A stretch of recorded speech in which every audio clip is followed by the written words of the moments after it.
tout d'abord et d'avoir pensé à m'inviter pour présenter effectivement qui était et qui est Saint-Denis et qui sont aujourd'hui encore les dominicains.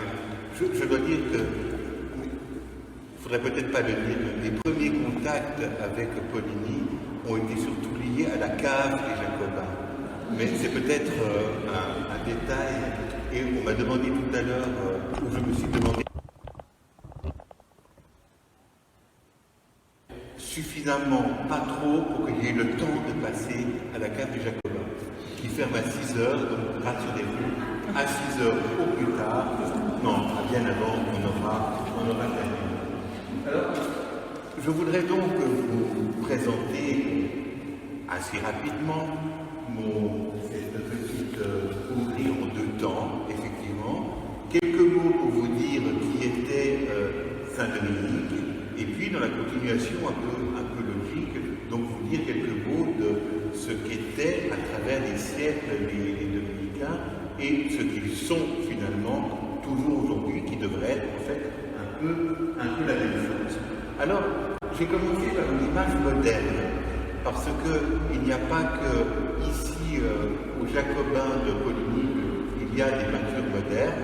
Voici une autre peinture moderne qui représente Saint-Dominique, qui vient d'être faite pour une église des Dominicains en Flandre. Donc voilà, image pour commencer, et qui nous montre Saint-Dominique au moment où il remet ses chaussures. Alors peut-être que cela peut vous paraître étrange de penser qu'on représente un saint comme un saint qui remet ses chaussures, mais on sait qu'au Moyen-Âge, les clercs, les prêtres, devaient porter des chaussures. Quand ils étaient en ville, ils devaient être chaussés. Je suis à Poligny, j'ai donc mis des chaussures, parce que je respecte le Moyen-Âge. Mais Saint-Denis était un homme pauvre et qui aimait la pauvreté. C'est peut-être déjà une première chose à dire. Lui, dès qu'il était sorti des villes, il enlevait ses chaussures. Donc il marchait toujours à pied. Mais simplement pour ne pas choquer, pour ne pas sembler faire pas comme les autres. Dès qu'il était dans une ville, alors il remettait des chaussures. Et c'est cette image qui est représentée, qui nous dit à la fois déjà quelque chose de la pauvreté chez Saint-Dominique et qui nous dit aussi quelque chose de la finesse de cet homme qui ne voulait surtout pas donner l'impression qu'il voulait ne pas faire comme les autres. Donc voici Saint-Dominique qui remet ses chaussures et voici la suite, c'est-à-dire Saint-Dominique qui marche. Et là, nous sommes dans une illustration qui provient d'un manuscrit qui se trouve chez les moniales dominicaines à Madrid et qui représente les manières de prier de Saint-Dominique. Mais là, on a Saint-Dominique en chemin. Et vous voyez que là, il porte ses chaussures. Donc, ça, c'était mon introduction à propos de Saint-Dominique et des chaussures de Saint-Dominique. Alors, pour parler de Saint-Dominique, je voudrais le faire en 2 temps. C'est-à-dire d'abord commencer par quelques dates, parce qu'il faut toujours commencer par quelques dates en histoire, il faut situer les choses. Il ne faut pas parler que des dates, mais il faut quand même donner quelques dates. Donc, je voudrais commencer par quelques dates, et puis qui permettront de donner le contexte et donner les principales étapes de la vie de Saint-Dominique. Et puis, après cela, je voudrais, dans un deuxième temps, essayer de dégager un portrait de Saint-Dominique. Alors, je commence par les dates. Le plus simple, c'est le début, parce qu'on ne sait rien. Parce que vous savez, très souvent, pour les saints, on ne sait pas grand-chose de leur naissance. Et puis très souvent, comme on a horreur du vide, parce que la nature a horreur du vide, alors on invente toutes sortes de choses, toutes sortes de choses. De Saint-Denis, on ne sait pas grand-chose. On sait qu'il est né après 1170, ou 1170, parce que je viens de la Suisse. On sait qu'il est né dans un petit village de la Castille, qui est toujours un petit village, pas plus grand. Et puis, on sait qu'il avait des parents qui s'appelaient Félix et Jeanne. Donc, sur la jeunesse de Saint-Dominique, c'est à peu près tout ce qu'on sait. Ça va vite. Et j'ai écrit après 1170, 70, parce que l'un de ceux qui a écrit la vie de Saint-Dominique a réussi à apprendre une date, et c'est celle du mariage des parents. Donc on sait que ses parents se sont mariés en 170, et normalement, à cette époque-là, fin du XIXe siècle, les enfants ne naissent pas hors mariage. Donc on sait qu'il vient d'une famille, visiblement qui était une famille de biens, il y avait un certain nombre de biens. On sait que, vous voyez, quelques années plus tard, il commence les études parce que dès tout petit, il a été clair qu'il serait prêtre. Donc il a commencé les études à l'université de Palencia, qui est la plus ancienne université d'Espagne, puisque vous savez que l'université, ça commence fin 12e, début 13e. Donc là, on est dans la première université d'Espagne. Et puis on sait qu'il y a eu un jour une famine dans Palencia, et que ce jeune étudiant, ce jour-là, vend tous ses livres, parce qu'il fait tout d'un coup l'expérience qu'il y a autour de lui des gens qui meurent de faim, et c'est visiblement un homme, déjà comme jeune homme, quelqu'un qui a un grand cœur, qui a ce qu'on appellerait de la compassion, et donc l'un ou deux, ils font tous ses livres, et puis il les donne, l'argent qu'il récolte ainsi, il le donne aux pauvres. Alors qu'au Moyen-Âge, un livre, c'était ce qu'il y avait de plus précieux pour un étudiant. Aujourd'hui, je ne sais pas sûr. Mais là, c'était. Mais il donne tout. Et le fait qu'il ait tout donné va faire qu'il va être repéré par un évêque, parce que l'évêque ils aiment recruter, et surtout les gens un peu d'exception. Et il y a pas très loin de cette région-là, une autre petite ville, qui est toujours une petite ville aujourd'hui, qui s'appelle Osma, et l'évêque repère ce jeune homme et le fait entrer dans son chapitre. Parce que vous savez que les évêques souvent s'entourent d'un certain nombre de personnes, et ça donne un chapitre, et ça donne un collégial. Vous savez bien à Dominique ce que fait le collégial et tous les chanoines. Et c'est ainsi que Dominique devient chanoine d'Osma. Et c'est parce qu'il est l'homme de confiance de son évêque qu'il va devenir rapidement sous-prieur. Et puis, c'était une époque où les évêques devaient aussi travailler pour les grands de ce monde. Et donc, début du XIIIe siècle, dans les toutes premières années, Saint-Dominique accompagne Pierre, qui est l'évêque d'Osma, et il l'accompagne quelque part. Parce que ça peut être le Danemark, on ne sait pas, ça s'appelle mais c'est visiblement très très loin, et ils partent pour aller organiser des mariages principaux. Donc, il a fallu aller jusque dans le nord de l'Europe pour vérifier que tout était bien en ordre et que tout le monde était d'accord sur le mariage. Donc, Saint-Dominique accompagne son évêque.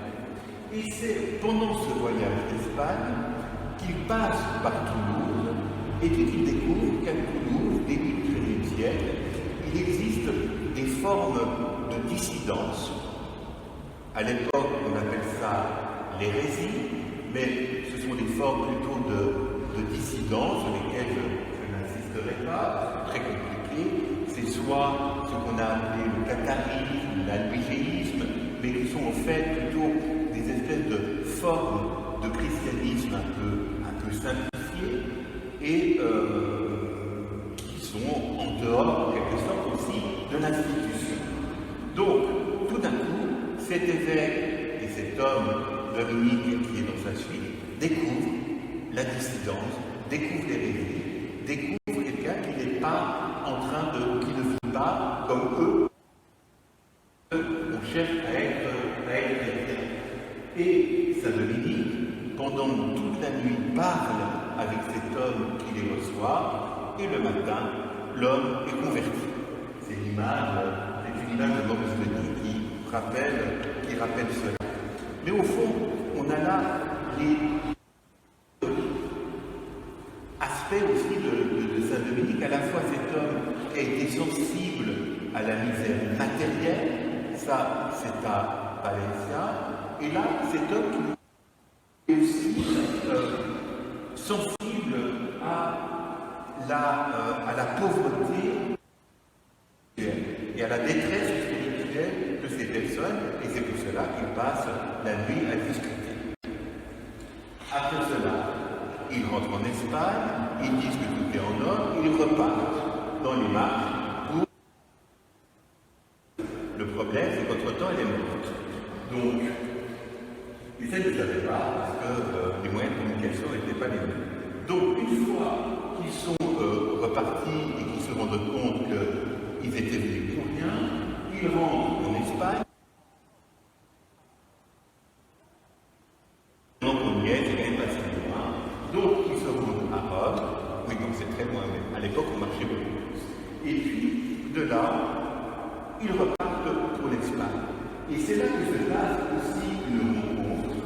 C'est que, début 1206, Diègue et Dominique vont rencontrer à Montpellier les légats pontificaux qui avaient été envoyés par le pape pour essayer de résorber l'hérésie, pour répondre à l'hérésie.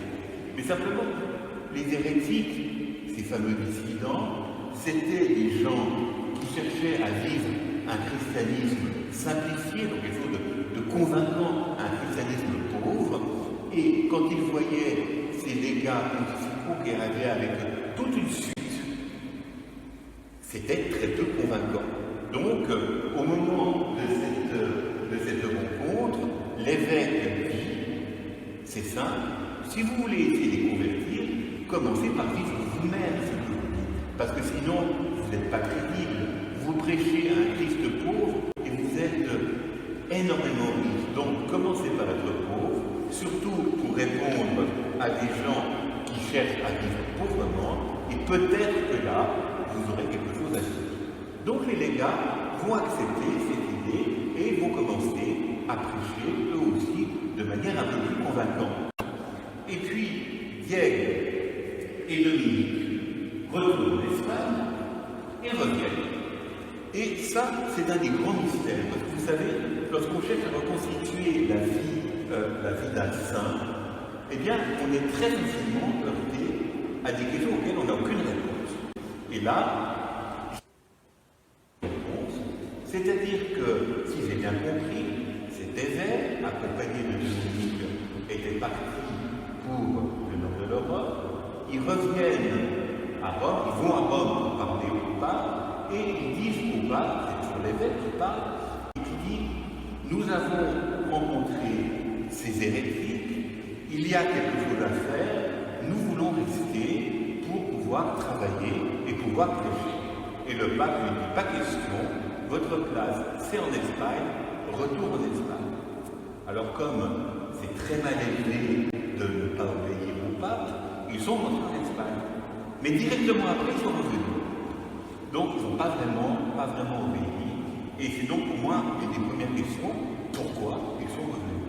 Alors que le pape avait dit strictement, pas question, mais ils sont revenus et ils se sont mis à prêcher et à prêcher pauvrement. Et comme parmi ces dissidents qu'on a appelés donc les cathares, les albigeois, il y avait aussi ceux qui étaient un peu plus engagés, qu'on appelait les bons hommes, et il y avait des femmes, elles aussi plus engagées, alors on ne peut plus le dire, mais qui s'appelaient des bonnes femmes, dans le sens premier du terme. Et un certain nombre de ces femmes qui avaient été réconciliées par Saint Dominique, que faire de ces femmes?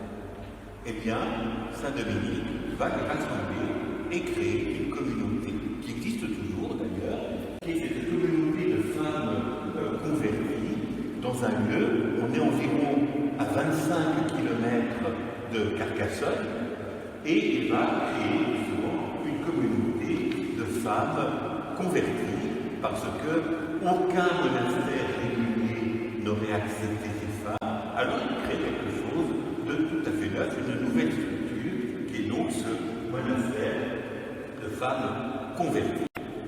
Et puis, on est en 1907, à la fin de cette même année, l'évêque, qui quand même de temps en temps doit s'occuper de son diocèse, je ne sais pas si ça vous dit quelque chose, mais il y a quelques années, le pape François avait critiqué les évêques d'aéroport, c'est-à-dire ceux qui sont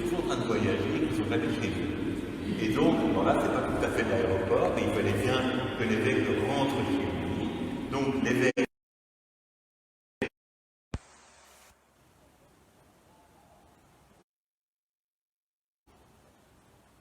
C'est-à-dire qu'on décide que la dissidence, il faut en découdre, et que le seul moyen d'en découdre, la prédication, c'est trop long, la meilleure chose à faire, c'est d'y aller par les armes. Et surtout que ça arrange bien, parce qu'on recrute toutes sortes de petits seigneurs du nord de la France qui viennent faire la guerre, et s'ils font la guerre, évidemment, ils la font parce que non seulement ils sont convaincus de la faire, mais aussi parce qu'au passage, ils prennent des terres, ils prennent des richesses, donc c'est toujours un peu ambigu. Mais on a pensé que la réponse à la dissidence, c'était la guerre. Et une guerre particulière, parce que normalement la croisade, on la fait plutôt pour essayer de récupérer la Terre Sainte. On ne fait pas une croisade contre les chrétiens. Donc là, il y a quelque chose d'un peu nouveau, et qui, soit dit en passant, marque aussi qu'on est au début du XIIIe siècle, à une époque, parce que j'y reviendrai, c'est pour cela que je le dis, où la papauté aussi a la mainmise. Et donc, la papauté, en quelque sorte, décide, je simplifie, je caricature, mais la papauté décide un peu tout. Donc, c'est finalement la papauté, le pape lui-même, qui prend l'initiative d'envoyer une croisade. Voilà.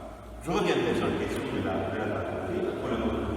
Mais pour l'instant, Saint-Dominique n'est pas là, il y a la croisade, et il revient vers 2011. Donc, il est resté quand même quelques années. Depuis début 2008 jusqu'à 2011, il est retourné en Espagne. Et puis il revient. Et là, il y a un pour moi, dans la vie de Saint-Dominique, c'est pourquoi il est revenu. Il pouvait très bien rester tranquillement en Espagne, qui était là où il devait être, mais il est revenu. Alors pourquoi il est revenu? Je n'ai pas tout à fait la réponse, j'ai des soupçons.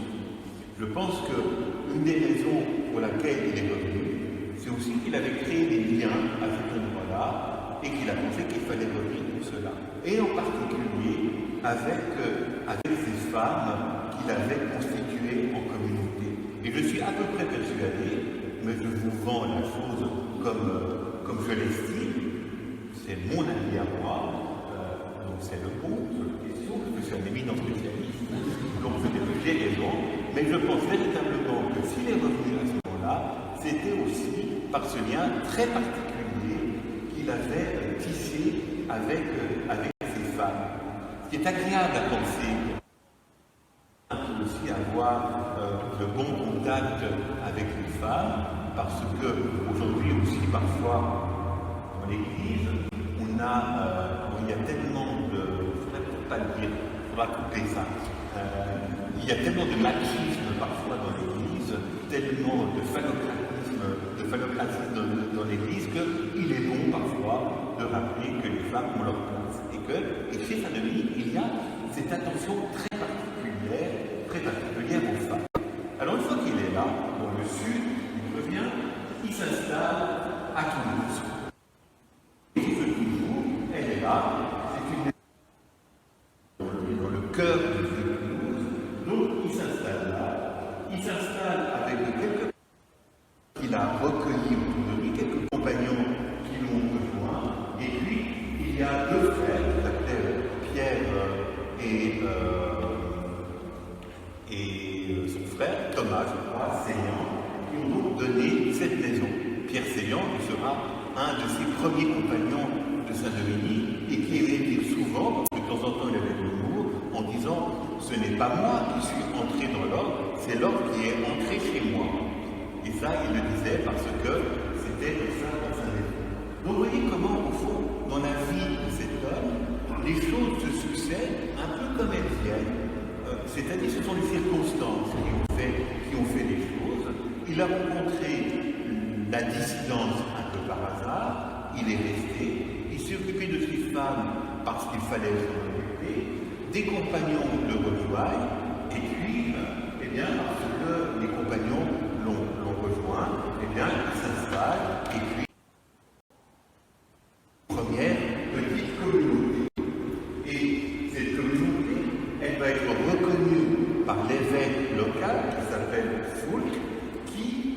établi comme prédicateur dans son diocèse, parce qu'on est tout proche de 1215, où a lieu à Rome un très fameux concile, qui est le 4e concile du Lateran.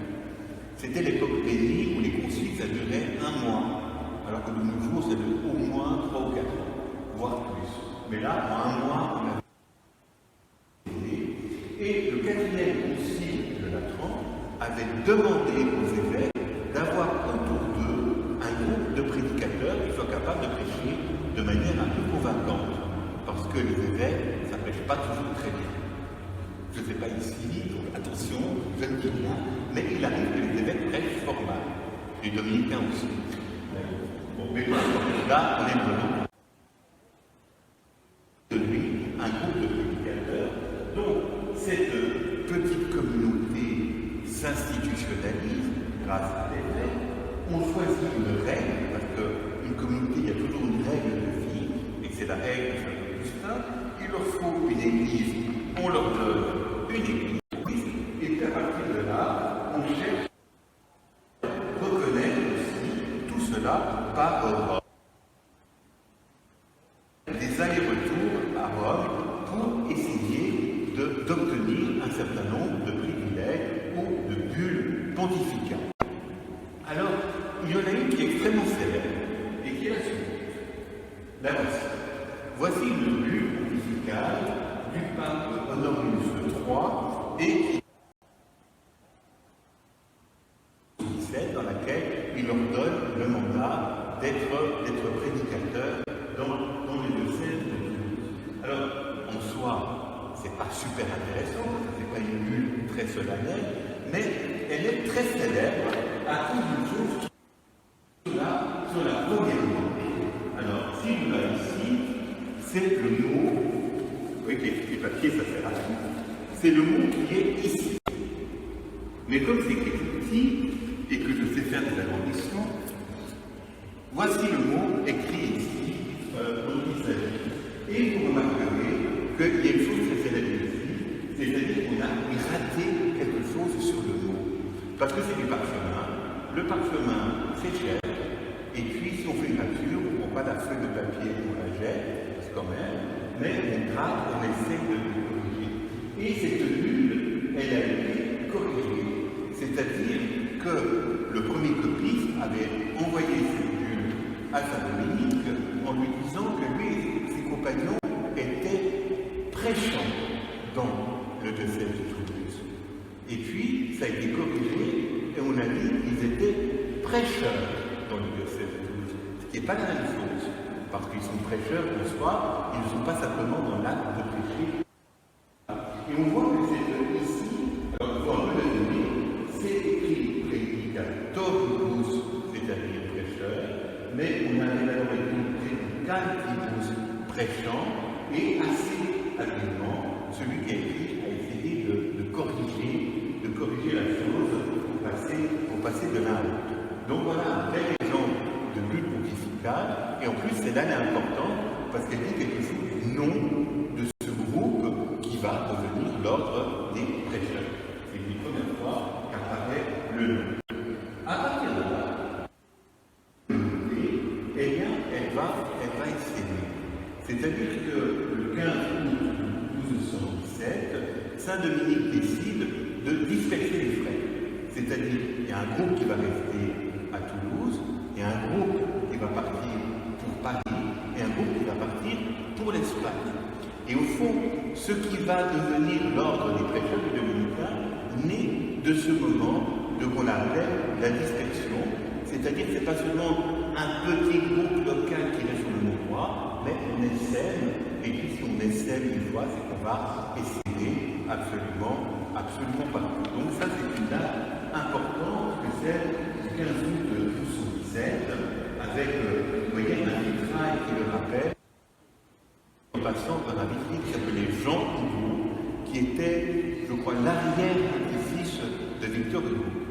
Comme quoi, il y en a qui ont bien tourné dans la famille. Je n'aime pas Victor Hugo, c'est pour ça. Mais j'aime Victor Hugo, comme quoi il ne faut jamais délivrer les familles. Voilà. Donc, dispersion des frères, et à partir de a envoyé aussi un groupe qui va essentiellement entre Bologne et Rome. Et le pape, qui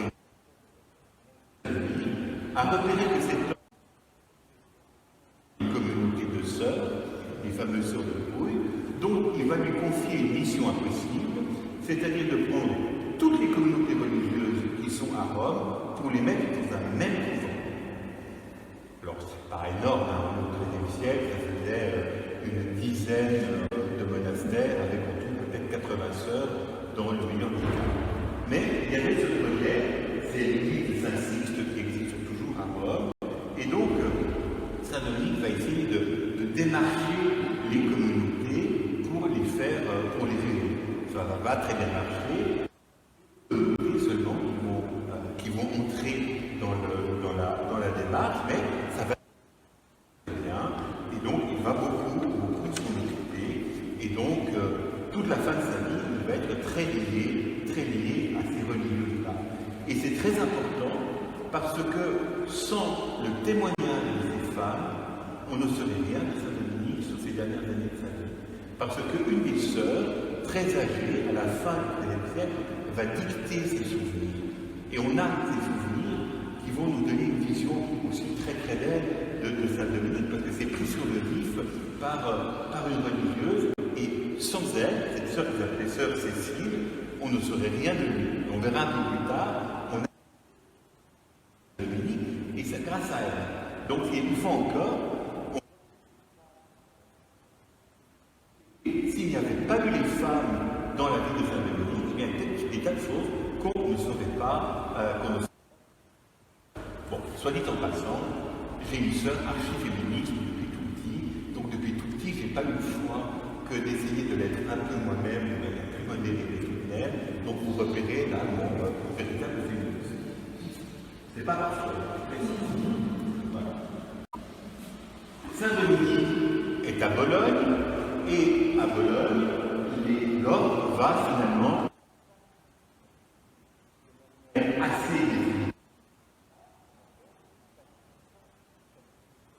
Premier chapitre 1220, deuxième chapitre 1221, et là, vous avez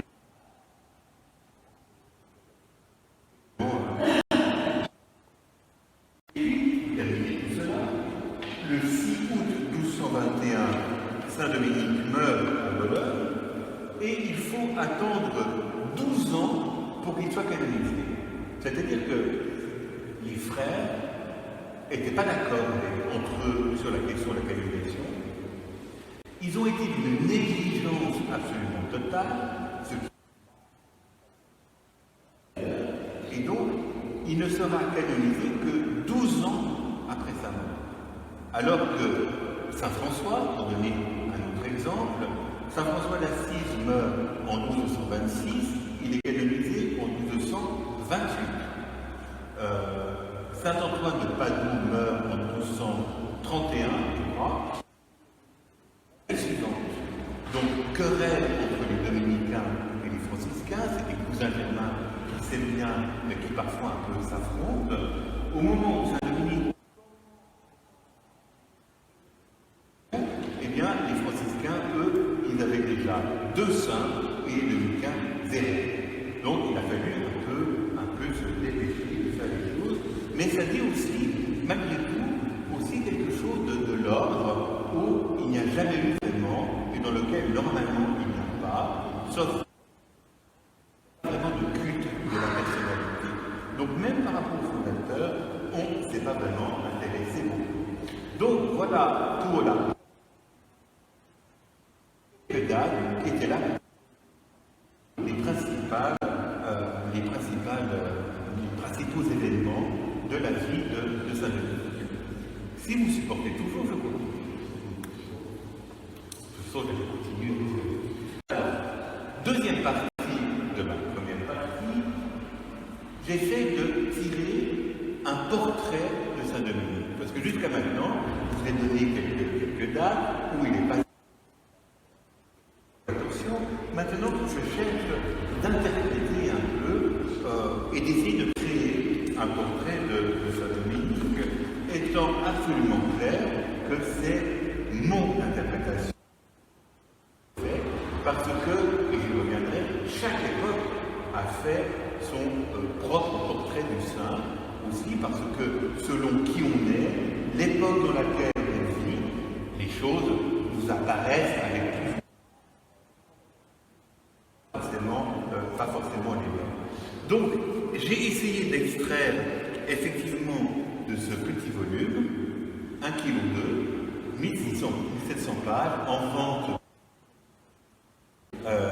voilà, qui est justement l'histoire de Dominique sur lequel nous avons travaillé avec Nicole Berriou. Donc c'est Nicole Berriou et moi qui étions à l'origine de ce volume avec beaucoup d'autres. Mais ce que je vais vous dire, tous les textes pratiquement viennent de ce petit volume, donc que vous trouverez partout, y compris sur Internet, à un prix totalement confidentiel. Donc n'hésitez pas. Voilà. Toujours essayer. Voilà. Alors, un portrait, la première chose que je crois devoir dire, si on veut comprendre qui était Saint Dominique, la première chose à dire, c'est qu'il a été un homme de prière. Et si on enlève ça, on ne comprend rien au reste. Parce que c'est vraiment la chose fondamentale. S'il n'avait pas été un homme de prière, tout ce qu'il a fait, il l'aurait pas fait. Et sur cette image-là, vous reconnaissez du XIVe siècle, mais c'est 3 fois Saint Dominique. Et je vous ai mis un extrait qui vient du procès de canalisation, parce qu'au moment de la canalisation, on a interrogé les frères, et les frères ont raconté un certain nombre de choses. Et ils ont raconté surtout comment c'est-à-dire que Dominique restait toute la nuit en prière, et eux, ils allaient de temps en temps l'espionner en se demandant ce qu'il faisait. Et certains disent, on l'entendait parfois crier. Du coup, ils étaient bouleversés de l'entendre crier, alors qu'eux étaient couchés. Bon, ils ne se levaient pas pour cela, ils n'étaient pas. Mais on a ces témoignages de ces gens qui sont allés l'observer. Et là, on a un frère après compris, la dernière prière du jour, sortait de l'église pour aller dormir. Ce frère, le bienheureux Dominique, se cachait dans l'église pour prier. Comme ce témoin voulait savoir ce que ce frère, le bienheureux Dominique, faisait dans l'église, il s'est très souvent caché dans l'église et il entendait qu'il priait le Seigneur avec un très grand cri et des larmes et avec. Alors vous savez, lorsque on travaille sur les textes du Moyen-Âge, et surtout quand on parle des saints, il faut toujours se dire que celui qui écrit, il a tellement lu l'Écriture sainte qu'il y a des citations bibliques de tous les côtés.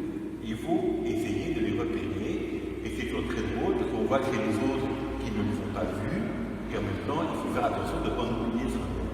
Mais lorsqu'on a travaillé sur ce texte, on l'a traduit, et puis au bout d'un moment, c'est dit, il y a une citation quelque part. Et la citation de l'Écriture, c'est le grand cri et les larmes, ce que j'ai en Italie, et ça a été pour nous, en travaillant, tout d'un coup une clé de lecture de Saint Dominique, parce que cette citation-là, elle vient des Hébreux, et donc des dernières épîtres dans le Nouveau Testament, où l'auteur de l'épître des Hébreux parle du grand prêtre. Et le grand prêtre, c'est le Christ, dit-il, et le grand Christ, il s'offre à Dieu son Père avec un grand.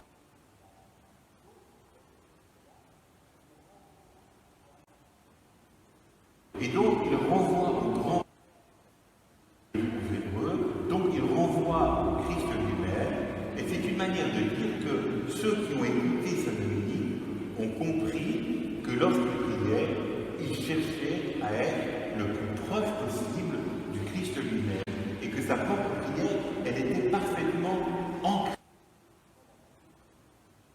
Et ça, c'est une clé essentielle. On entend ce qu'on veut, ça n'a aucune importance, mais on doit comprendre que si on veut comprendre ce que la personne à ce moment-là, oui, pour le Christ, c'était, pour Saint Dominique, c'était vraiment chercher à vivre exactement comme le Christ. Alors, d'autres témoignages, toujours du côté de l'illumination, autre manuscrit qui représente Saint Dominique en prière. Lorsqu'il était en prière, il criait. Donc, on est au Moyen-Âge. Vous savez, au Moyen-Âge, on était beaucoup. Le respect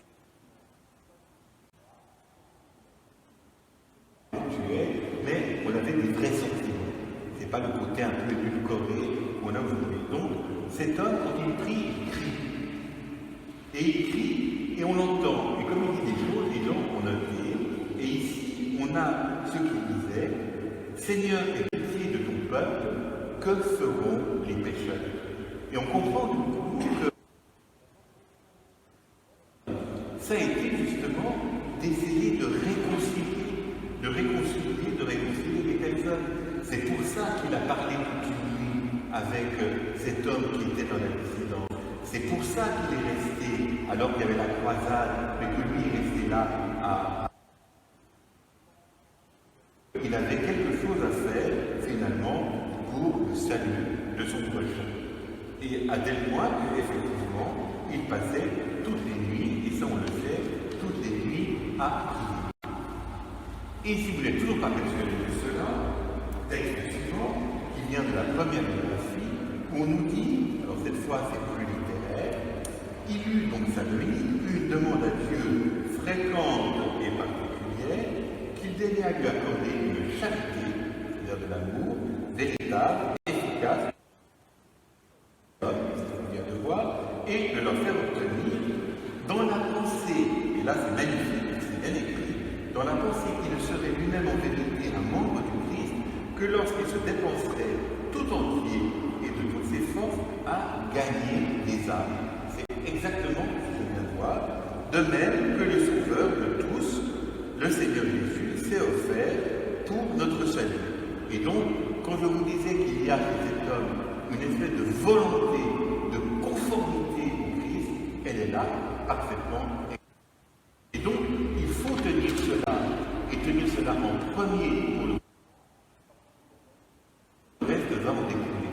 Alors le reste, c'est-à-dire ce qu'il a été et ce qu'il a fait. C'est-à-dire que c'est aussi le même Gérard qui lui, il se montrait partout comme un homme évangélique. C'est un homme qui cherchait à vivre ce que demandait l'Évangile en parole.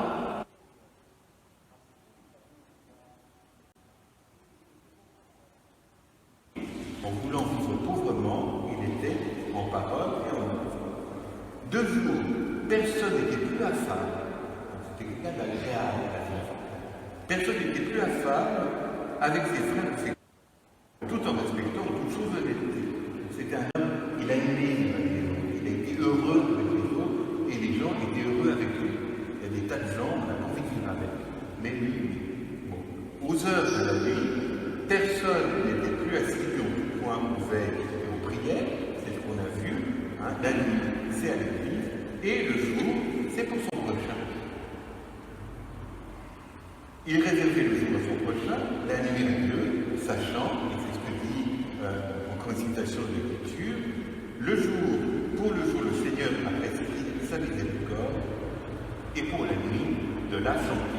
Donc nuit, prière, jour, travail. Donc c'est un homme qui ne dormait pas. Si, de temps en temps, ils s'endormaient à table. Et on le sait parce que ils s'endormaient un moment dans la nuit, dans la prière, et puis ils dormaient un peu, et après ils se réveillaient et après.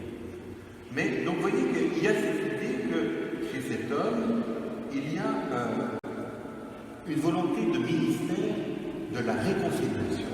C'est vraiment cela qui est aussi une idée de lecture. Il a voulu essayer de réconcilier les gens avec Dieu. Et il s'est donné pour cela. Et pour le faire, eh bien, il a été extrêmement attentif aux autres. Parce que si on veut essayer de réconcilier, ou si on veut essayer de parler de Dieu aux gens, il faut peut-être d'abord commencer par ça. Parce que si on ne sait pas ce que les gens vivent, on est sûr de parler à Dieu. Ça, c'est toujours valable pour aujourd'hui. Et lui, je crois que cet homme a été non seulement très attentif à ce que vivaient les gens, mais parfois même parce que ces fameux hérétiques du sud de la France, c'était des gens qui vivaient avec une rigueur morale incroyable, admirés. Simplement, ils pensaient qu'ils ne le faisaient pas forcément pour de bonnes raisons. Donc c'est là qu'il a essayé de le concilier. Et c'est ainsi qu'on a une confidence synonymique qu'on trouve tout à fait ailleurs. Et ici, ce qu'on appelle une somme de pénitence, c'est-à-dire quelque chose qu'un homme, un autre a écrit, comment confesser, qu'est-ce qu'il faut dire, et il donne un moment, un petit témoignage sur Saint-Denis en disant, de même, comme le dit notre prieur maître de Denis, c'est Saint-Denis, un prêtre rempli de misère, considérer les usages du pays où vient le pénitent, comment les hommes ont et le conseiller en fonction de cela. Petite confidence, petit truc qu'il a donné en disant si vous voulez réconcilier les gens, intéressez-vous à eux, essayez de voir ce qu'ils disent. En fonction de cela, vous pourrez les accompagner et faire un bout de chemin avec eux. Parce que des fois, dans l'Église, on a des fois tendance à croire qu'il y a les bons d'un côté, les méchants, les cocottes des Indiens, il y a les bons, les méchants, alors que c'est peut-être jamais aussi simple et qu'il est plus intéressant d'essayer de mieux entrer dans ce qu'est la vie des gens, dans ce qu'est la vie des gens, pour essayer de les réconcilier. Alors, vous savez, quand on fait de l'histoire, et je pense que vous lirez toutes ces heures-là, on arrive à faire les choses dans la mesure où on croise des sources. Les petits bouts d'informations qu'on a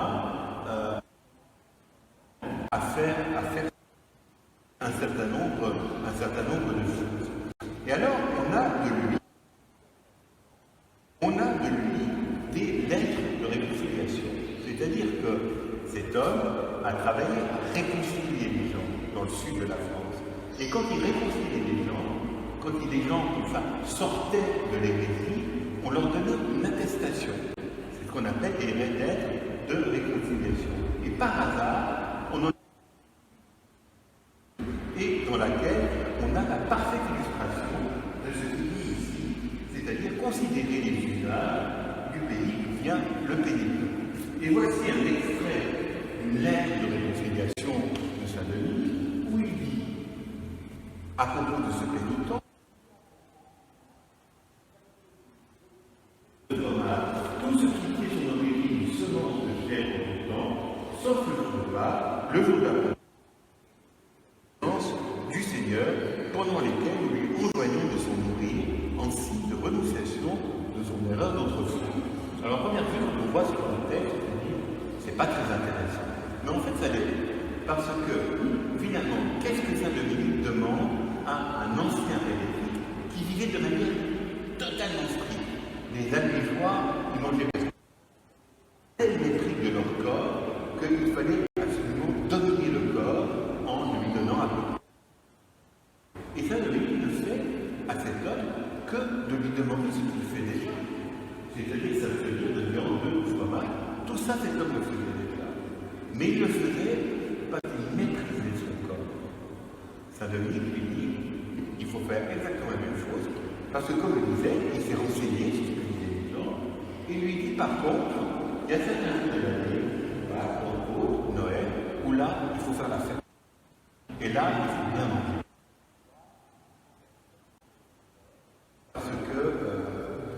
Parce que ces jours-là, c'est pas vrai. Et donc, ces jours-là, il faut bien manger.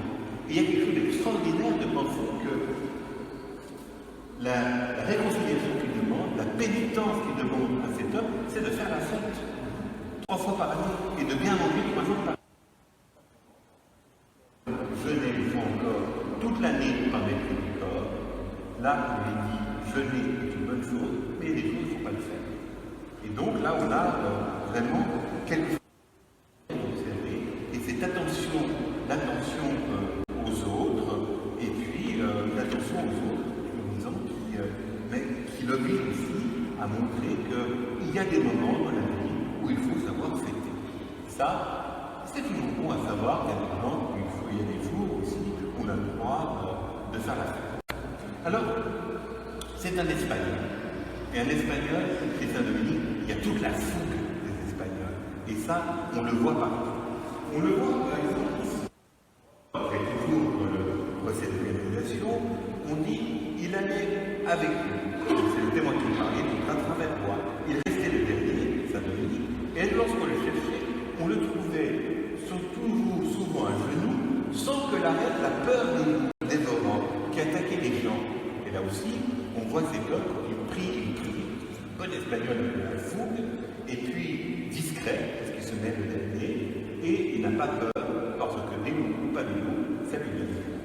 Même chose dans le témoignage suivant, quand on le pourchassait, cela ne lui pesait jamais. Et Dieu sait s'il a été persécuté. Et Dieu sait si c'était parfois extrêmement dur. On a le témoignage des gens qui ont essayé de le tuer, qui l'ont malmené. Mais lui, cela ne lui pesait jamais. Il passait fréquemment à travers les contrées, assuré, intrépide, jamais il ne s'est écarté de la route, terrifié par la peur. Au contraire, quand le sommeil le prenait, il s'étendait sur le chemin ou à côté du chemin et dormait. Donc voilà un homme dont disons qu'il n'a jamais eu peur, discret, mais qui, dans un contexte extrêmement difficile, a eu vraiment un courage extraordinaire. Mais le courage, il faut le chercher. Il faut chercher, et pour tempérer il y a cette petite annotation. Lui qui se réjouissait dans les tribulations, louait et bénissait Dieu, en chantant à haute voix la Vela Estella. Et une fois terminé cet hymne, il en commençait une autre, le Vénica Spiritus, et il chantait à haute voix jusqu'à la fin. Et vous savez, c'est très connu. On chante quand on a peur. On chante quand on a besoin de s'encourager. C'est très connu. On le fait tous. Observez-vous. Souvent, on chante tout simplement pour nous encourager. Et donc, on voit cet homme qui, à la fois, a eu beaucoup de courage. Et donc, on voit un saint aussi qui apparaît comme un saint avec beaucoup d'humanité. Beaucoup d'humanité, parce que ce qu'il a vécu, c'était souvent très difficile. Et donc, il a fallu aussi tirer le courage. On voit qu'il y a des moments qui ont été difficiles.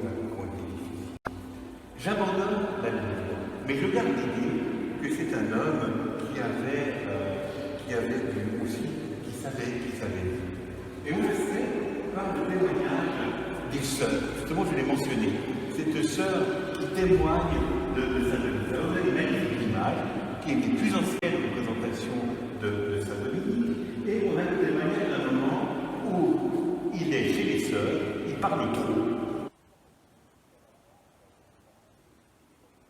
Il est bon et seul que nous goûtions un peu de boisson.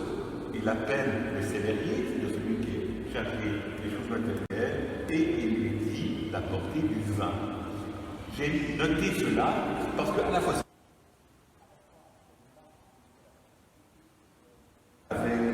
avec les religieuses, et puis à la fois aussi la simplicité, l'amour, pour un homme qui a été très dur avec lui-même, il manquait presque rien, mais qui a su aussi bien vivre quand il le fallait. Et j'ai trouvé que ça, il fallait absolument le faire. Parce que le caveau des Jacobins, c'est un moment où on a fait du vin, où on vend du vin, donc il y a un lien strict entre les dominicains et le vin. À savoir, vous savez, je fais une parenthèse, vous la pardonnez. Tout le monde, il y a des manières de parler de la vie spirituelle.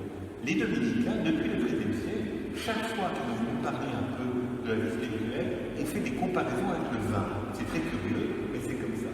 Et ils ont expliqué que la vie éternelle, c'est quelque chose de tellement grand, c'est quelque chose de tellement beau, on verra Dieu, ça sera magnifique.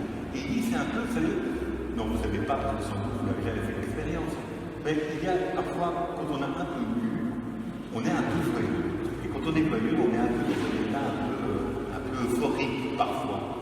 Je parle pour moi, évidemment. Enfin, c'est une expérience que, après, en fin de repas, on regarde. Et les dominicains ont dit, voilà, la vie éternelle, ça sera exactement ça. La vie éternelle, ce sera comme on aura bu, ça sera comme d'avoir bu un bon coup et d'être tellement bien. Ils diront aussi qu'un bon sermon, ça doit être comme un bon repas. Et il dit, on devrait pouvoir sortir d'un sermon comme si on a bu un bon vin, en étant un peu joyeux et heureux. Malheureusement, ce n'est pas toujours comme ça, les sermons actuellement, mais je retiens l'image du vin, parce qu'elle est présente partout. Alors, ça, c'était juste par l'air. Voici, pour terminer, Saint Dominique, voici quelque chose sur son portrait physique, mais qui est un portrait un peu spirituel, et quelque chose d'extraordinaire, parce que c'est justement cette sœur, cette vieille sœur qui a rappelé qui il était. Et on n'a pas de portrait spirituel, ou même de portrait physique. On en a un pour Saint François. Mais il y a des tas de gens du Moyen-Âge, on ne sait pas à quoi ressembler. Là, on a une idée. Donc, taille moyenne, mince de corps, beau visage, un peu rougeau, les cheveux et la barbe un peu roux, pour l'espagnol, beau par les yeux, de son front et de ses paupières rayonnaient une sorte d'éclat qui amenait tout le monde à le vénérer et à l'aimer. C'est quand même beau de dire que quelqu'un qu'on aime, ça c'est quelqu'un qu'on peut aimer. Il se montrait toujours joyeux et gai, on l'a vu, sauf lorsqu'il était touché de compassion. Et on l'a vu, c'est le maître mot de cet homme, par quelle affliction, comme les gens qui n'avaient rien mangé, à Palicia, comme cet autre hérétique qui errait. Il avait les mains longues et belles, il avait une voix puissante et belle qui résonnait, il parlait d'abondance, il ne fut jamais fauve, quelle chance, portait la couronne de sa tonsure entière parsemée de quelques cheveux blancs.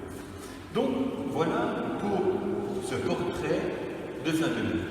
J'ai le sentiment d'avoir beaucoup parlé, mais d'avoir dit peu de choses, et il faut jamais renoncer à la curiosité.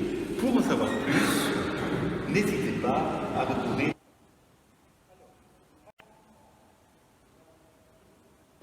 Et je vais essayer d'être qui sont les dominicains. Parce que Dominique est une chose, et les dominicains, de quoi faire. Et je vais essayer d'aller rapidement. Alors, qui sont les dominicains? J'ai vu une chose qui m'a beaucoup amusé, c'est-à-dire que voici la plaque qui se trouve à l'entrée de l'église. Donc, la dernière fois que je suis venu, j'ai photographié la plaque ici de mon église des Jacobins, qui m'a beaucoup amusé. C'est intéressant, on rappelle l'église, et on dit les frères prêcheurs enseignent la philosophie, la théologie et forment des inquisiteurs.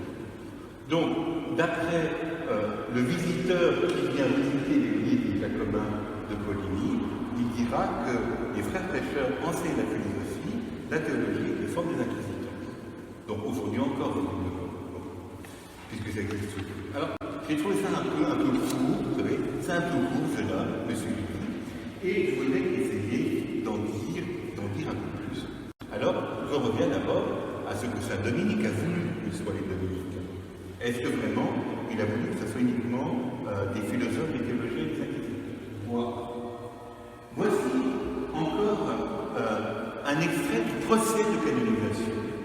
Au moment où justement Saint Dominique envoie les frères, la fameuse dispersion de 1217, et il nous est dit que c'est le témoin qui parle, c'est d'Espagne, lorsqu'il ce frère Dominique, contre la volonté du comte de Montfort, celui qui fait la croisade, contre la volonté de l'archevêque de Narbonne et de l'évêque de Toulouse et de quelques autres, envoya à Paris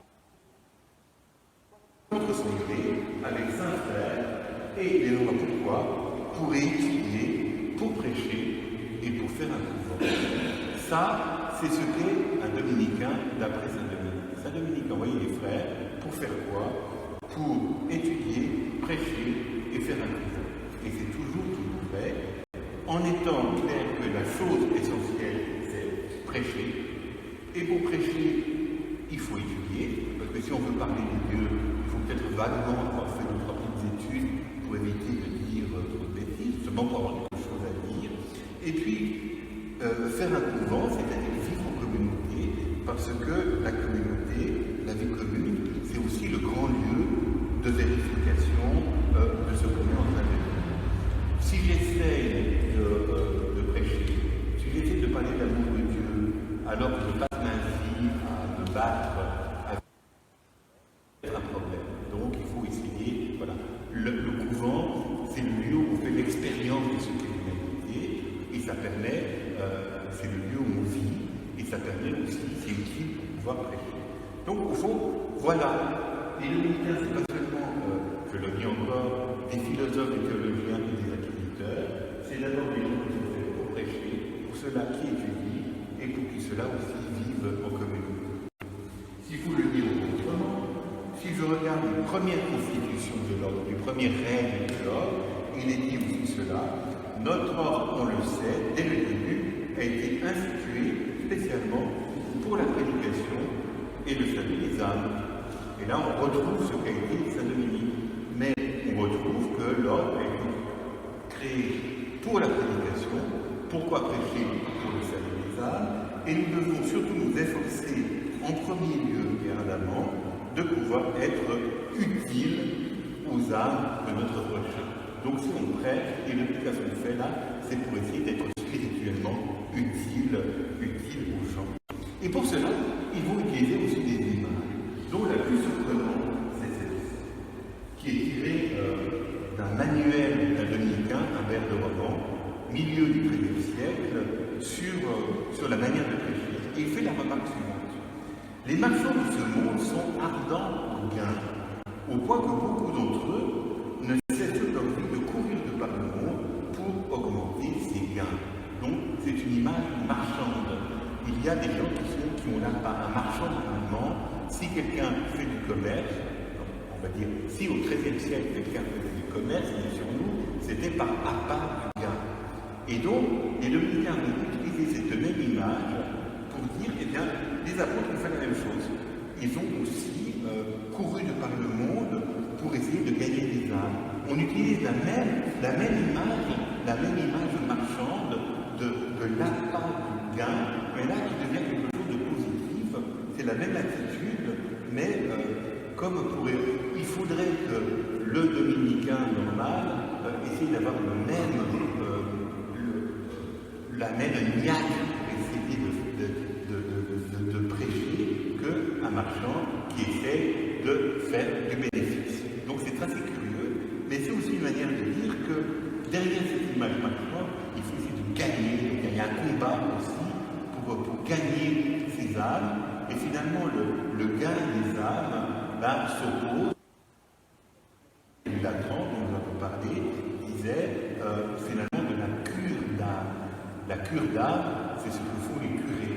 Le gain des âmes, c'est ce que vont faire ces frères qui essaient de gagner absolument, de gagner les âmes. Donc, il y a, dans l'histoire de l'ordre dominicain, il va y aussi avoir une chose qui est passée complètement à la trappe, où plus personne ne parle, sauf moi et quelques autres. C'est-à-dire qu'on a compris, l'ordre, ici, l'on s'est compris qu'il y avait un combat, et que combat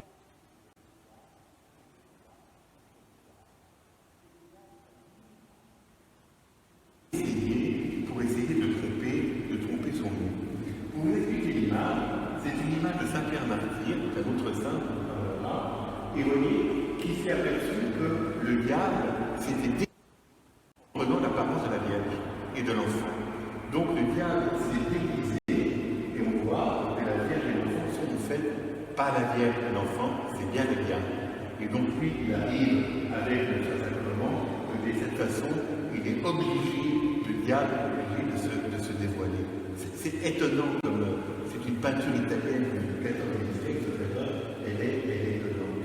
Mais les frères ont compris que donc il fallait gagner les âmes contre aussi celui qui cherche à les perdre. À tel point que parfois, et ça c'est une histoire qu'on va pas tout lire, mais c'est une histoire qui a été racontée dans un sermon. Parce que vous savez, pour le Moyen-Âge, on a beaucoup de sermons. Et voilà une petite histoire qui a été racontée dans un sermon, où finalement, un jour, le diable lui-même se met à prêcher. Simplement, quand un prédicateur prêche, il prêche pour essayer de gagner les âmes. Le diable, lui, quand il prêche, il cherche à prêcher la vérité, et c'est ce qu'il dit à la fin.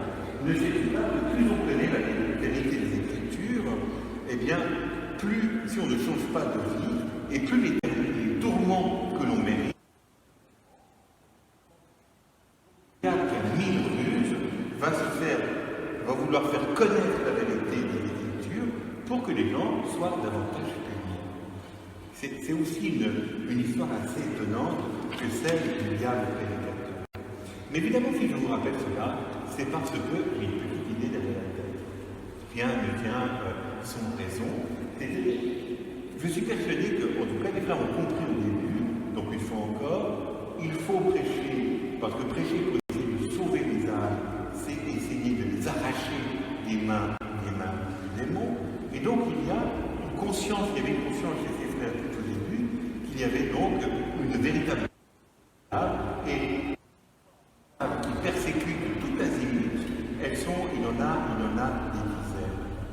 Et si je vous dis cela, c'est parce que cette histoire de la lutte contre le diable, eh bien, c'est peut-être une grille de lecture pour comprendre l'Inquisition, à laquelle on ne pense pas. Alors, nous n'avons pas le temps de parler longuement de l'Inquisition, mais on nous dit que c'est la forme de l'inquisiteur.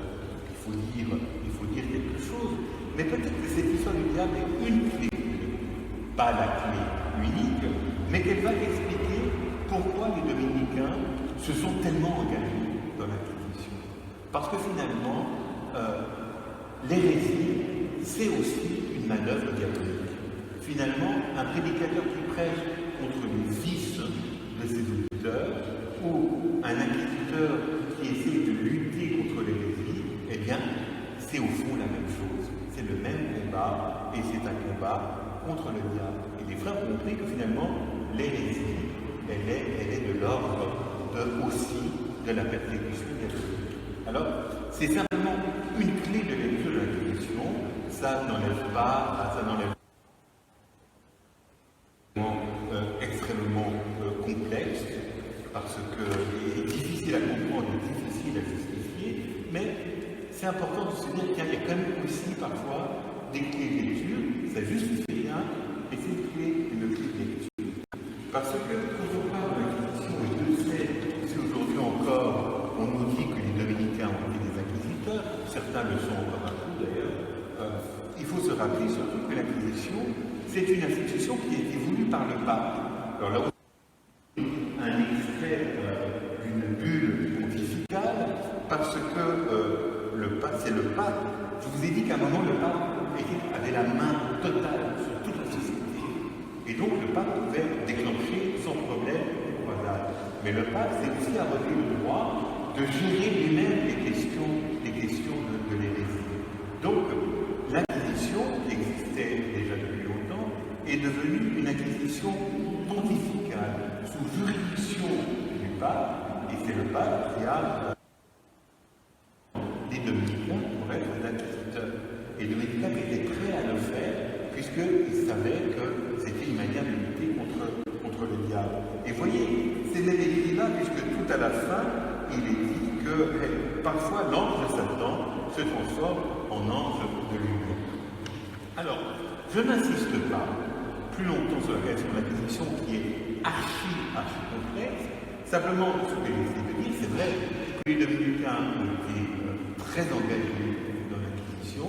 C'est vrai que ça leur parlait sur l'humanité. Le pape les a par les dominicains de l'Inquisition. Il faut aussi se rappeler que tous n'ont pas été d'accord. Et ça, c'est aussi, pour la vérité des choses, il faut le rappeler. Et voilà deux choses qui nous rappellent que l'Inquisition n'a pas été toujours bien comprise par les frères.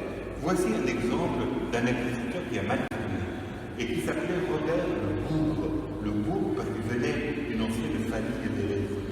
Et donc il eut en France, vous êtes mis à faire un discours de si grand renom que presque tout le monde tremblait devant lui. On l'avait en profond respect. Cet homme-là, c'est le Bourg. Ayant refusé de se ranger au Conseil des faits supérieurs, confiant qu'il était dans la faveur populaire, les frères le retinrent lentement dans les liens à Paris. C'est-à-dire que cet homme, il était tellement épouvantable comme inquisiteur, il en a tellement brûlé, qu'il s'est rendu tellement odieux que cela, il a fallu, au fond, le dégommer complètement parce que c'était plus possible et que, voilà, il a fini très très mal. Et on trouve, alors voilà l'exemple d'un inquisiteur qui a mal terminé, et puis aussi une remarque très intéressante d'un très grand théologien qui s'appelle Saint Albert le Grand, qui était le maître de Saint Thomas, et qui visiblement n'aimait pas l'Inquisition. Parce qu'il dit la chose suivante: nous voyons des laïcs pris à interroger par les inquisiteurs sur des articles de la foi très obscurs, et si on constate qu'ils errent des questions ignorantes, on les déclare hérétiques. Et il commande de la manière suivante: quant aux inquisiteurs qui prétendraient brûler ce qu'ils savent pas expliquer les articles de la foi, ce sont eux qui devraient être reliés parce qu'ils ne les connaissent pas très bien, eux non plus. Voilà.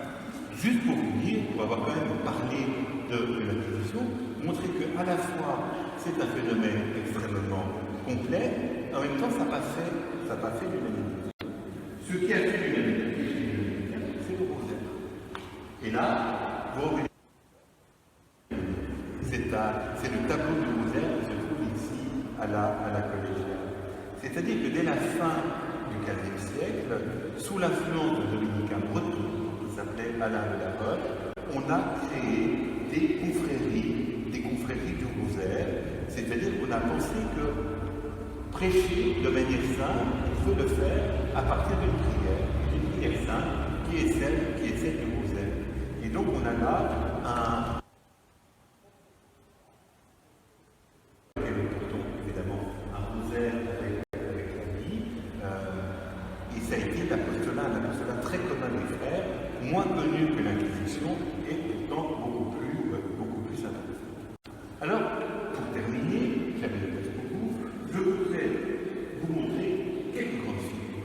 Juste évoquer rapidement quelques très grandes figures de l'ordre dynamique. Ça, c'est une fraise de la fin du XVe siècle qui représente ce qu'on appelle un arbre dominicain. Vous savez, il y a dans la Bible, on parle à un moment de l'arbre de Jesse, de David, et à partir de là, il y a tout, la généalogie du Messie. Et on a fait la même chose, on a Saint-Dominique au fond, qui dort, et puis un arbre avec tous les saints et bienheureux de l'or, et ça a été fait par un arbre, je ne sais pas comment on appelle le maître à l'œillet, parce qu'ils sont tous dans un œillet, les frères et les sœurs de l'or. Donc, vous voyez, multitude de saints, et je commencerai par évoquer les tout premiers, c'est-à-dire après Saint-Dominique, Saint-Martin, qui est le Saint Inquisiteur, très curieusement, pas très populaire, parce qu'on est embêté d'avoir canonisé quelqu'un qui était un inquisiteur, mais comme il s'est fait attaquer par des hérétiques qui l'ont tué, donc ça va. Il a au moins payé cela, et c'est le premier saint de Saint-Dominique, ça marque aussi combien alors il est un l'Inquisition, donc deuxième saint dominicain, Saint Thomas d'Aquin, ça c'est le saint théologien, c'est-à-dire c'est aussi caractéristique de l'ordre que vous avez compris, étudié, prêché. Donc c'est vrai que l'ordre aime la vie intellectuelle. Il y a cette idée que quand on est dominicain, pas tous, rassurez-vous, mais il y a quelques intellectuels quand même, mais cette idée qu'on peut aussi chercher Dieu par l'intelligence. C'est un des moyens d'essayer de, chacun comme il peut, avec des moyens dehors, mais voilà le plus bel exemple d'une postérité intellectuelle de l'ordre, parce qu'on étudie toujours saint Thomas comme un très grand théologien. Le saint suivant, vous le connaissez, c'est saint Vincent. Saint Vincent Ferry, qui est le modèle du saint prédicateur, et qui est donc venu, on l'a rappelé, M. le maire l'a rappelé, il est venu ici même à Coligny rencontrer Sainte Colette, qui lui a annoncé d'ailleurs au passage qu'il n'aurait pas le temps de rentrer chez lui à retourner. Il n'a pas très bien pris. Et effectivement, il est mort pendant qu'il était en Bretagne. Mais c'est une des plus belles figures dans l'ordre de ce qu'a été un saint prédicateur. Bon, où est-ce qu'il a prêché exactement à Coligny? Ça, je ne sais pas. On peut tout imaginer. Il est venu au couvent, ça c'est clair. Il a prêché sans doute aussi. En tout cas, on sait qu'il a rencontré cette sainte Colette. Donc voilà un très beau saint, et avec un lien aussi très beau avec Coligny. Voici la première femme canonisée dans l'ordre, Sainte Catherine de Sienne. C'est une sainte mystique extraordinaire, italienne, égyptienne, mais qui à la fois, on a d'elle, alors qu'elle ne savait pas écrire, mais elle savait dicter, on a toutes sortes de lettres qu'elle a écrites, y compris au pape. Parce que à ce moment-là, le pape était à Avignon, elle lui a écrit des lettres un peu appuyées pour lui dire qu'il devait rentrer à Rome. Alors, il est rentré à Rome, effectivement, on ne sait pas si c'est totalement sous son influence à elle, mais elle lui a écrit des lettres que moi, je n'oserais pas écrire au pape. Parce qu'elle dit des choses que je pense aussi que je l'ai fait. Et puis, voici encore quelques figures très rapidement, un par siècle. Alors, Casas, il est extrêmement célèbre, c'est un saint espagnol, mais que l'on connaît parce qu'il est lié à la défense des Indiens. Vous savez, il était parti dans le sud, en Amérique du Sud, d'abord comme tout le monde, comme colon en quelque sorte. Il s'est converti, il est venu près, et puis c'était la question, à l'époque on se demandait si les Indiens avaient vraiment une âme, si c'était vraiment des êtres humains, et lui s'est beaucoup engagé pour la défense des Indiens. Et peut-être que ça vous dit quelque chose, il y a eu un film, il y a un certain nombre d'années, qui s'appelle, je ne sais pas comment d'ailleurs, mais qui racontait cette histoire-là, sur ce qu'on appelle la dispute, c'était le nom du film, sur la dispute de Valladolid. Un très beau film. La controverse. Ah, vous avez la culture. Eh bien, c'est lui, c'est Bartholomé de Las Casas, donc extrêmement célèbre sur la défense des Indiens, pour expliquer que c'était des êtres humains et qu'il ne fallait pas les maltraiter comme on les maltraitait, comme on a trop maltraité ceux qu'on considérait comme esclaves. Donc, le voici. C'est le suivant, une femme, Julienne Morel, aussi une femme extraordinaire qui était du monastère d'Avignon, mais qui était une Catalane, qui était la fille unique d'un homme qui a voulu en faire un homme. C'est-à-dire que cet homme lui a appris le grec, l'hébreu, le latin, et quand elle a voulu devenir bonne sœur, c'était la catastrophe, parce qu'elle n'avait pas prévu ça pour sa fille, qui elle-même avait étudié aussi la philosophie. Eh bien, il s'est calmé après avec les années, mais voilà un très bel exemple d'une femme qui a un auteur spirituel pas très connu, mais qui montrait aussi combien, aussi dans les cours de dominicains, il y a eu ce même attrait pour la vie intellectuelle. Donc voilà encore autre chose. Plus amusant, le père Labatte. Le père Labatte est un homme qui a voyagé beaucoup en Martinique et en Guadeloupe, qui a écrit des récits de voyage. C'est très drôle à lire, les voyages de père Labatte, mais très célèbre parce qu'il est à l'origine d'une chose dont on fait parfois l'usage. C'est lui qui a créé des usines de rhum. Le rhum, si on boit du rhum, c'est grâce à lui.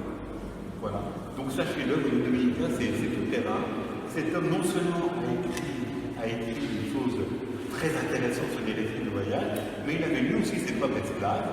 Il n'avait pas tout compris à ce niveau-là, ses propres esclaves et ses fabriques de rhum. Et il semble qu'il est aussi assez important pour la manière dont on a amélioré la recette pour faire du rhum. Donc remercier les dominicains, vous voyez, on retrouve l'alcool, c'est tout. J'espère qu'on a prévu un apéro à la sortie. Bah, vous aurez vu. C'est important. Je passe au XIXe siècle, voilà encore autre chose. Un bienheureux qui était un homme qui venait de la région de Bordeaux et d'un petit ville qui s'appelle Cadillac, sur Garonne.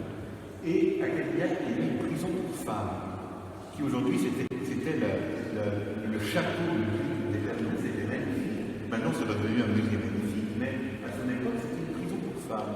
Et lui, il avait toutes les préventions, qui étaient une aide, toutes les préventions contre ces femmes, mais on l'a envoyé pour prêcher la retraite à ces femmes. Il n'était pas content, il y a été. Et quand il a vu ces femmes, ce qu'elles vivaient en prison, il s'est dit, tiens, on dirait des religieuses. Et donc, il a créé une communauté qui existe toujours, les dominicains de Béthanie, dans lesquelles il y avait, aux origines, à la fois des femmes qui venaient de prison, qui sortaient de prison, à la fois des femmes qui étaient des tout ça qui vivait ensemble, sans que personne ne sache qui était qui. C'est pas. Les hommes ne parlent jamais d'elles-mêmes, donc à l'époque, on ne savait pas qui venait de prison.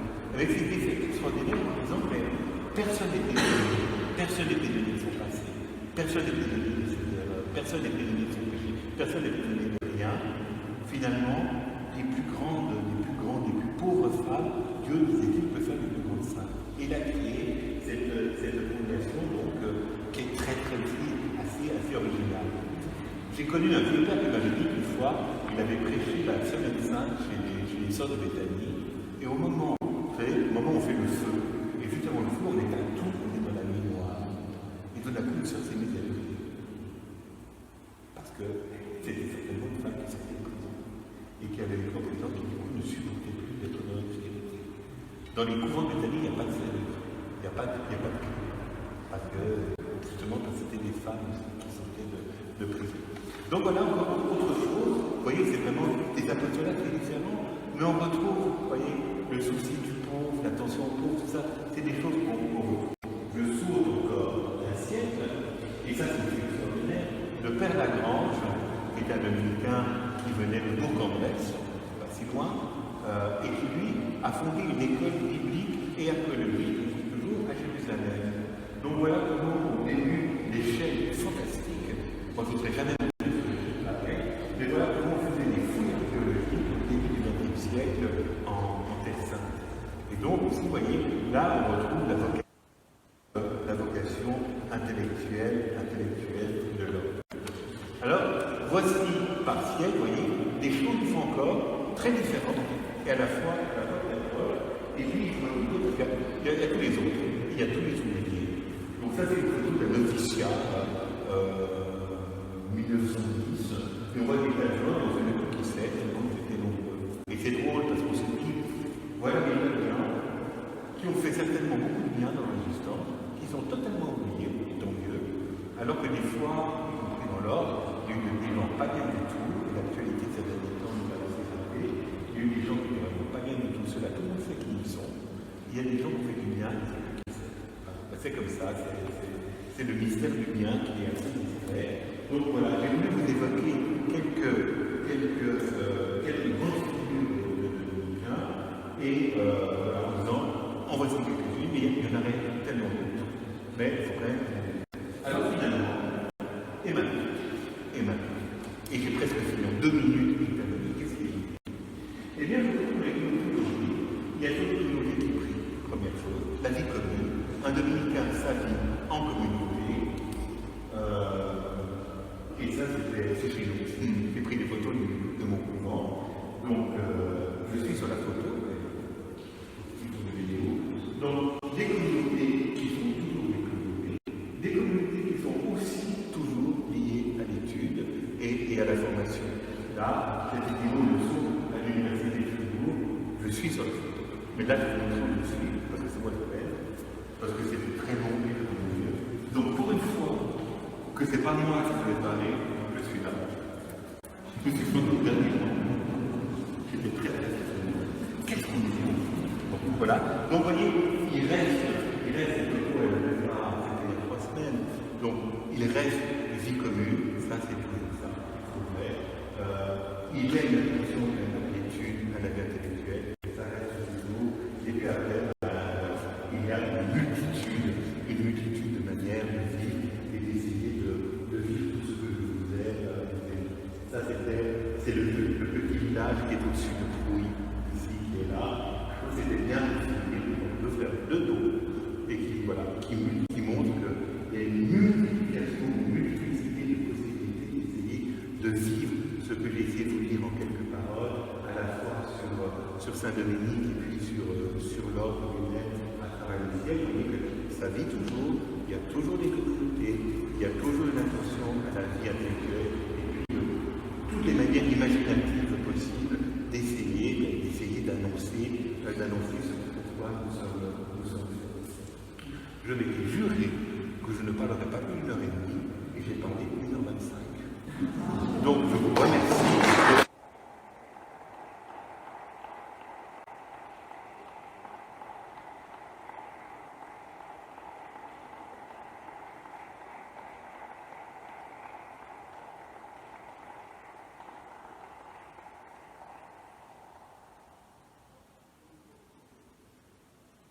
Tellement c'était clair, petit par hasard, vous avez une question. Oui,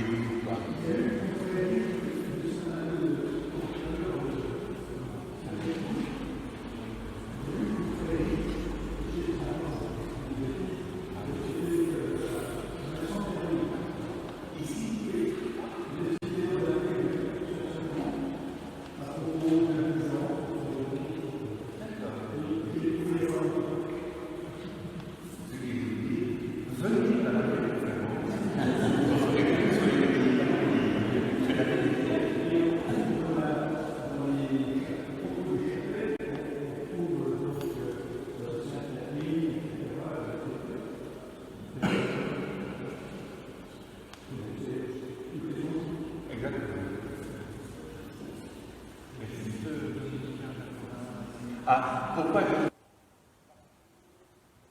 un moment, en 1977, un ami pour une communauté à Paris. Et à Paris, on leur donne un couvent, on leur donne une église, ce bâtiment, qui s'appelle le couvent Saint-Jacques, qui existe toujours maintenant, qui s'est déplacé, qui est un bâtiment très moderne, mais jusqu'à la fin de sa activité, c'est à Sorbonne, vous ne connaissez pas plus. Et donc, les dominicains, Paris a été vraiment un des couvents les plus importants de l'Europe, et tout le monde venait pour étudier. Et donc, de Saint-Jacques, qui est le nom du couvent, de manière un peu familière, de Saint-Jacques, on a dit les Jacobins. Donc le mot jacobin vient simplement de Saint-Jacques. Et alors, au moment de la Révolution, parce que ça, je vais prévenir la question suivante, au moment de la Révolution française, les clubs révolutionnaires à Paris se réunissaient là où il y avait l'espace, c'est-à-dire parfois dans les couvents. Il y a un fameux club révolutionnaire qui s'est réuni dans un des couvents de Paris, qui était rue Saint-Honoré, et du coup, le nom du club révolutionnaire a pris le nom du couvent, et donc les Jacobins. Et c'est comme ça qu'on a eu les Jacobins comme révolutionnaires. Ce qui fait qu'après la Révolution, le couvent est complètement rasé. Voilà, Jacobin, c'est d'abord le couvent Saint-Jacques, et puis à cause des Jacobins, c'est de manière tout à fait ordinaire, partout dans le monde, la ville de Dominicains, les Jacobins. C'est partout. Oui, c'est partout. On dit ça en Espagne, oui, on dit aussi. Donc Jacobin, c'est une manière de dire dominicain. Et partout, souvent, où vous allez dans une ville, dès que vous voyez qu'il y a une rue des Jacobins, quelque chose d'écrivain comme dominicain, à Besançon, c'est Jacobin qui est là. Voilà, qui est le seul reste des courants des dominicains. Donc dès qu'on se promène quelque part, est-ce qu'il y a des Jacobins? Je suis allé l'autre jour à Tours et j'ai cherché la rue des Jacobins. Et je l'ai trouvé. Donc c'est voilà. Pas de Jacobins là. Non, c'est pas ça. C'est les femmes à l'église. Non, vous avez des dominicaines. En fait, il ne faudrait jamais dire des dominicains, c'est faux. Le titre végétal, ce sont les familles. Mais on simplifie toujours, c'est plus facile.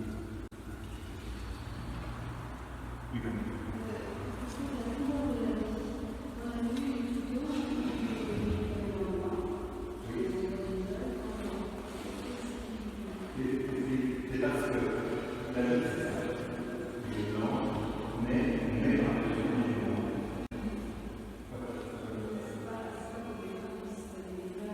non, pas du tout. La réponse est simplement le nom de ma rédaction, qui est demande de qui fait que par exemple en anglais, on appelle les black, ça cause de repos, mais j'ai pas dit que c'était en hiver, il y a plus.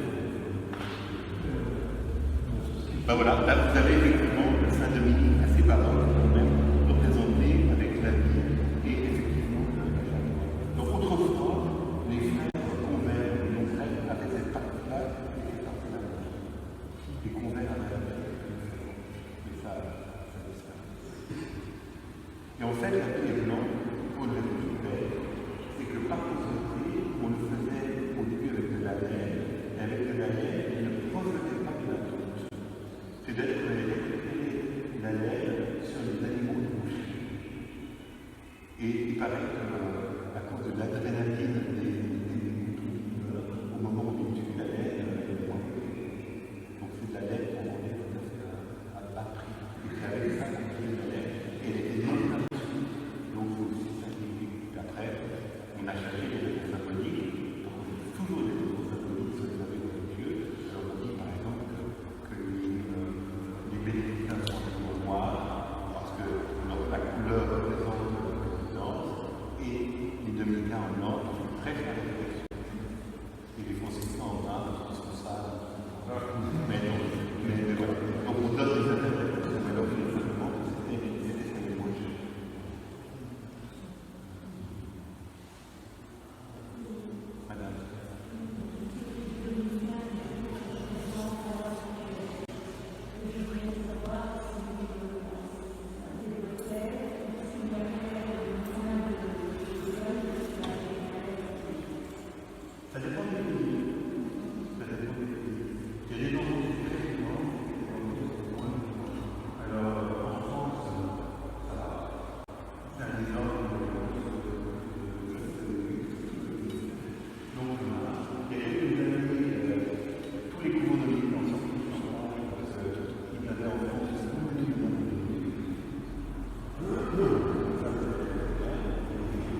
Ça va, ça va.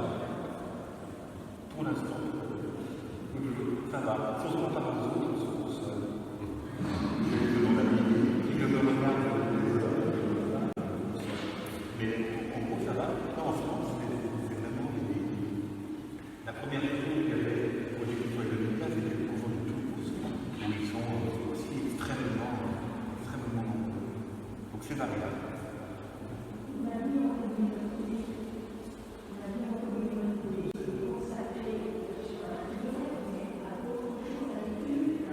La prière, oui, essentiellement. Et puis simplement la médecine, parce que c'est le lieu de vérité de son existence.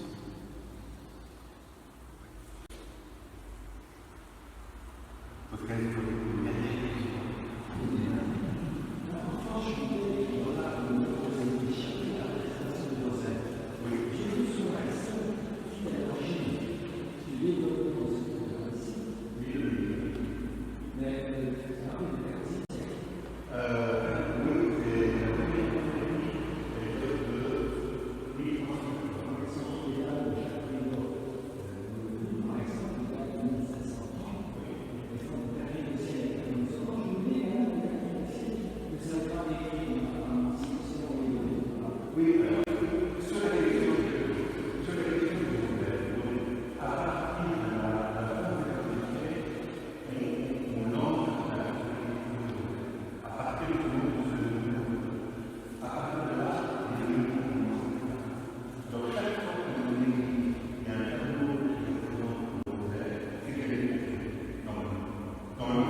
parce que prédicateur, c'est comme un chien qui aboie.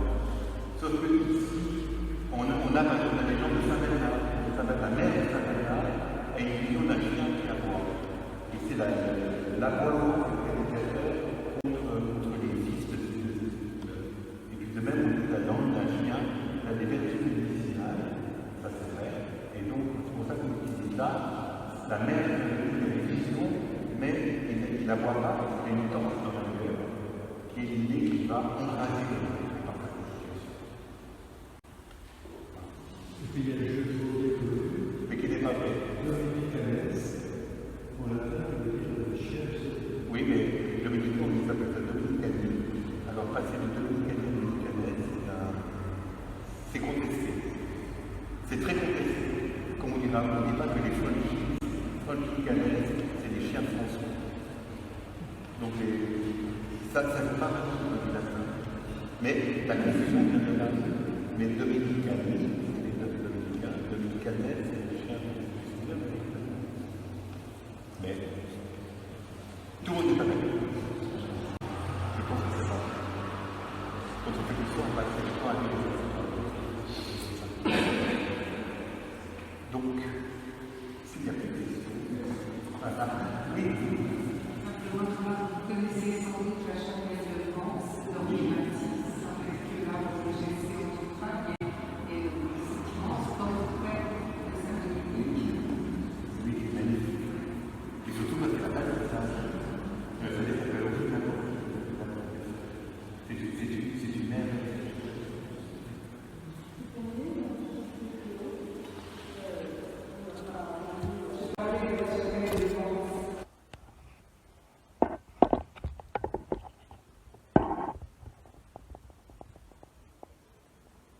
Matisse, comme peintre, avait passé une petite annonce que j'achète l'infirmière.